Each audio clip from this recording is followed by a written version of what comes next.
Hello, it's Karen, the Weekend Craftaholic, and I'm back with week 18 of Moda Blockheads 6. And you can see here, this one is by Heather Griggs, and it is called Sweet Pea. And when I first saw this one, I actually thought it's going to be a difficult one, and because some techniques in there that I've never used before. But actually, this is now, I've put a little asterisk on this one. This is one I'm definitely going to do again. I really enjoyed doing this, so learning some new techniques as well, even though there's a flying geese in there. This particular bit you can see here, I've not done this before, and I love the effect that it gives. So I thought those corner bits were going to cause me a lot of trouble, but actually weren't too bad. I was also a bit nervous about sewing on the bias. It's the first time I've done that as well with some of these blocks, but again, I just let the machine do its thing and it didn't come out too bad at all.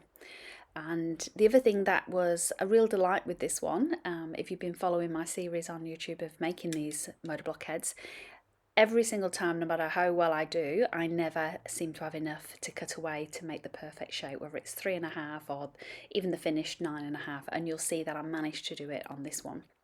So those were surprisingly easier than I thought they were, those first kind of 4 corner blocks as they're going to be. And we've done this one before, right? We've done these making the flying geese a few at a time. Now I did draw the diagonal lines originally, then I've realised that, again, if you saw a previous video, you'll know many times, even though I draw the diagonal line and then the instructions are to sew on either side, I always end up sewing on the diagonal line. So I bought this little gadget a few weeks ago. Basically it gives you that line to sew on either side. So perfect for me because it's pretty basic. Even from doing it from the desk to then going to the machine, I cannot forget, I know exactly what it is I need to do. So these flying geese, probably the first time I haven't made any stuff up. Sometimes I end up sewing on the wrong side of the fabric, or I sew on the wrong line, but this time round it was a miracle. I actually managed to sew it as I should have done. So this method here, we've got, I think it does the 2 flying geese at a time or 4 flying geese at a time. I want to say 4 at a time, yeah.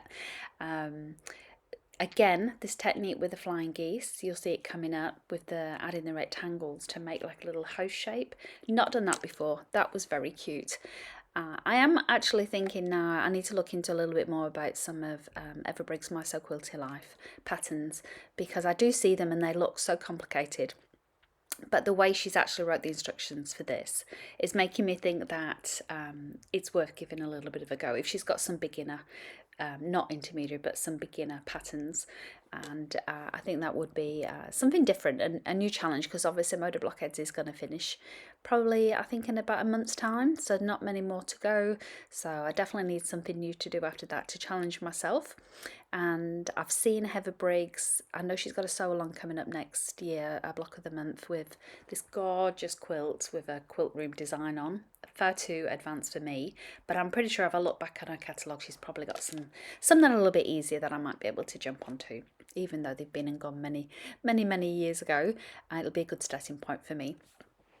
So as I mentioned, these flying geese weren't the terrible disaster that they've normally been. They came out pretty well. What I did do differently this time, prepping my fabric, was I did spray it with starch, give it a good press before I started cutting it out, just to try and give it a bit more stability, that fabric. The other thing I did when I was cutting out these flying geese, I know you're meant to leave that 1/4 inch above that point, but where I add the fabric, you can see some of them are different sizes to others. I actually cut it as high as I could, because one of the things that I've been finding, even though these flying geese might be perfect, once I get it in the block, I'm just losing the points constantly. So I thought if I give myself a little bit more space at the top, then at least when I'm joining them together, hopefully there's less risk of those points being separated and cut off.